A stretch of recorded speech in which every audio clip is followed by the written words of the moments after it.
அரவிந்தன் காடு அப்படின்னா ஓ படம் பேரா? படம் பேர் அரவிந்தனா? ஆனந்தன் காடு. இல்ல நம்ம அரவின் அரவின்.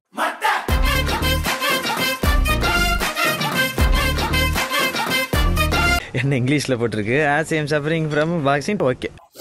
ஹலோ வணக்கம். Hello everyone. அப்புறம் போன வாரம் எடுத்த வீடியோ எடிட் பண்ணிட்டீங்களா? சொல்லுங்க சார், சிரிக்காதீங்க.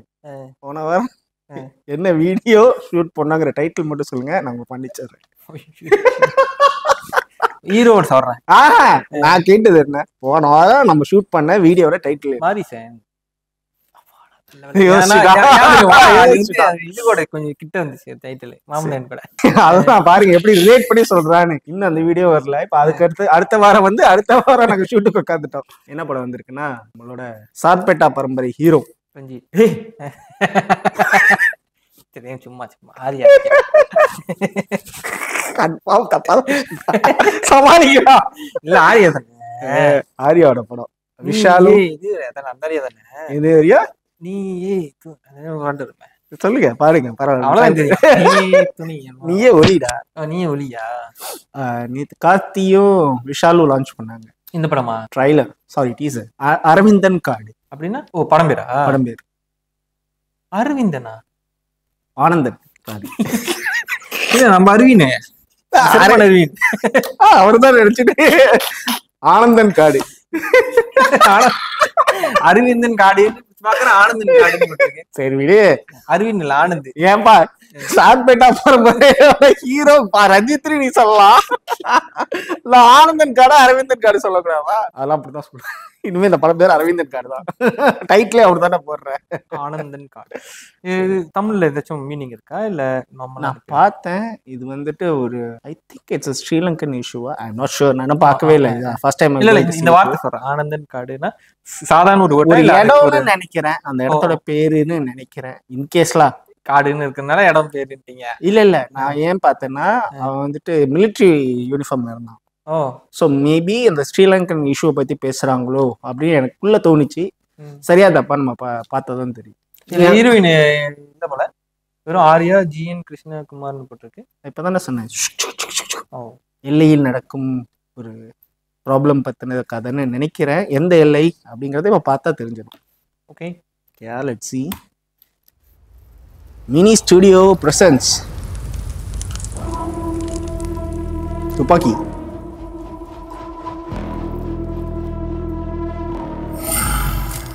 வெளிச்சம் யாவும் விழுங்கி வானில் இடித்த மின்னல் நான், வறட்சி மண்ணில் புரட்சி பூக்கள் இறந்தவன் தான் நான். ஆரியா ஏதோ ஒரு யுத்தம் மாதிரிதான் இருக்கு.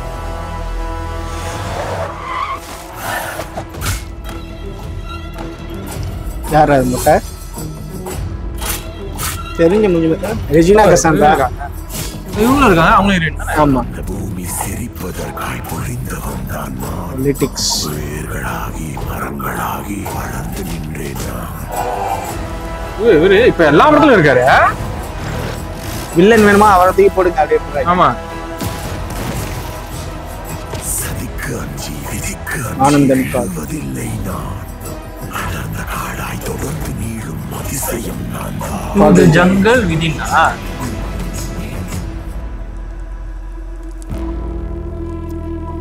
பொலிட்டிக்கல் எடுக்கிற சுட போறாரா?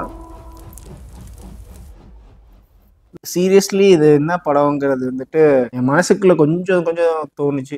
ஏன்னா அந்த வெளிச்சம் யாவும் விழுங்கி வானில் இடித்த மின்னல் நான், லைட்டிங் வருது. அந்த லைட்டிங்ல வர அந்த வெளிச்சத்துல பிறந்த ஆளுங்கிற மாதிரி. வெளிச்சம் யாவும் விழுங்கி வானில் இடித்த மின்னல் நான், டார்க்கா இருக்கு, அப்ப வர அந்த லைட்டிங் தான் நானு அப்படின்னு சொல்றாங்க. ஆல்ரெடி ஏகப்பட்ட பிரச்சனை இருக்கு, அங்க வெளிச்சமா வர ஒரு ஆள். வறட்சி மண்ணில் புரட்சி பூக்க பிறந்தவன் நான். உங்களுக்கு புரியுது? அந்த தோணு கேட்கும் உங்களுக்கு என்ன ஆழம் தான் அது அப்படிதான் வரும். அதுக்கு வந்து அந்த டைலாக் எவ்வளவுமே எனக்கு என் மண்டல அந்த பிஜிஎம் தான் மண்டல் வெடி. இன்னும் அதுல அதுக்கப்புறமா அது ஒரு கவிதை மாதிரி அப்படியே வந்துட்டே இருப்பாரு. சிவந்த பூமி சிரிப்பதற்காக பொழிந்தவன் நான், மலையா பொழிந்தவன் தான் நானு, வேர்களாகி மரங்களாகி வளர்ந்து நின்றேன் நான். He turned into வளர்ந்துட்டான் அவன் அப்படிங்கிறது. வேர்களாகி அதாவது ரூட்ஸ் ஆகி மரம் ஆகி வளர்ந்து நிக்கிறேன் இப்போ. I grown into a big thing now. விதிக்கு அஞ்சி விழுவதில்லை நான், அடர்ந்த காடாய் தொடர்ந்து நீளும் அதிசயம் நான். இதுதான் அந்த வாய்ஸ் ஓவர். அதான் இங்க எழுதியிருக்காங்க. அந்த கமெண்ட்டை தான் படிச்சுக்கிட்டு இருக்கேன். சரி, இது பார்த்தா இன்னமும் ஒரு படம் மாதிரி இருக்கு. இது ஏறக்குறைய கண்டுபிடிச்சிட்டேன். நீங்க என்ன நினைக்கிறீங்க? ஐ திங்க் சோடா இது ஒருத்தவங்களோட ரியல் லைஃப் ஸ்டோரின்னு நினைக்கிறேன். If I am not wrong. அவர் பேர் தான் ஞாபகம் இல்லை, யாருன்னு பார்ப்போம். Actor and screen writer Murali Gopy, known for Lucifer and Empuraan. அவர் இதுல என்ன பண்ணிருக்காரு? அவரோட ஸ்டோரி. அவர் ஸ்டோரி ரைட்டரா? எம்புரான் படத்தோட ஸ்டோரி அவரோட தான். ஆமா, அதுக்கு தெரியும். இந்த படத்தோட ஸ்டோரி அவர் தான். முரளி கோபி கொஞ்சம் வித்தியாசமா இருக்கு பொலிட்டிக்கல். ஏன்னா அதுவும் எம்புரான் ஏதோ லைட்டா பொலிட்டிக்கலோட. ஆனா இது நினைக்கிறேன் ரொம்ப நாள் ஷூட் பண்றாங்க நினைக்கிறேன். ஏன்னா இப்பதான் ஆரியா நடுவுல வந்து நீட்டு முடியோட இருந்து அது முடிஞ்சு இப்ப வந்து அந்த பயங்கரமா இருக்கு. ஆனா இதுல வந்து நார்மலா இருக்காருன்னா அப்ப ரொம்ப கிடப்புல போட்டு வச்சிருந்து இப்பதான் பிரச்சனை எல்லாம் முடிஞ்சு ரிலீஸ் ஆக போகுதுன்னு நினைக்கிறேன். ஆமா, ஆனா ஆரியா உடம்பு லைக் பயங்கரமா இது. ஆனா இதுல அந்த மாதிரிலாம் எந்த சினிமா வைக்கல.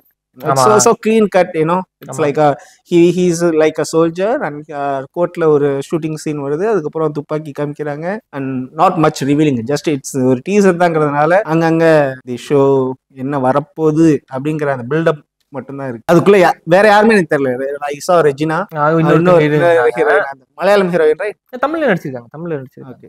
அண்ட் மோரோவர் அந்த ஃபிலிம் அந்த சில பேர்லாம் மறுபடியும் மலையாள வாடை அடிச்சிச்சு. ஆமா, நீங்க தான் சொன்னீங்க ஸ்டோரி ரைட்டர் மலையாளம் தான். அந்த சீன் அந்த பொலிட்டிக்கல் அந்த இடம் பாக்குறப்போ கேரளால தான் அந்த மாதிரி பொலிட்டிக்கல் ஆஃபீஸ் வெளியெல்லாம் அந்த மாதிரி தான் இருக்கும். Communist kind of thing. அது பாக்குறப்ப எனக்கு அப்படி தோணுச்சுல. I'm not really into it. Maybe அங்க பேஸ்ட் ஆன் ஸ்டோரி. ஆனா இந்தியன் ஜிஎன் கிருஷ்ணகுமார் டைரக்டர் பேரும். இப்ப ரன் பேபி ரன் எடுத்தாரு, அதோட டைரக்டர். ஓகே தான். ஆமா, தமிழ்ல அவர் ஃபர்ஸ்ட் படம் வந்து ரன் பேபி.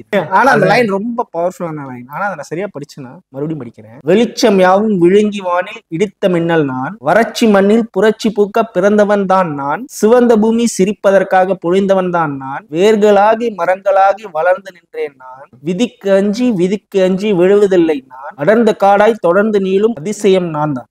மெனக்கட்டு ஒருத்தர் டைப் பண்ணிருக்காரு. Kudos. chubby boy you are no longer a chubby boy, you are a good boy. Okay தான். நல்லா இருந்துச்சு அந்த ஓப்பனிங்லாம். ஆனா அது எத்தனை பேருக்கு புரியுங்கிறது அவங்க யோசிக்கணும்ல. ஆமா, நீ உட்காந்து கேட்கணும்னு நினைச்சு கேட்டு ஒரு 2-3 வாட்டியா நீ கேட்டாதான் என்ன சொல்ல வரானே தெரியும். ஏன்னா ஃபர்ஸ்ட் ஸ்டார்டிங்ல நான் அதை ஃபாலோ பண்ணேன், அதுக்கு போய் எனக்கு புரியல ஆக்சுவலி. அப்ப இந்த சபி பாய் உதவி மூலியமாக என் வாய்ஸ் ஓவர் நானும் ஒரு வாய்ஸ் ஓவர் கொடுத்துருக்கேன்.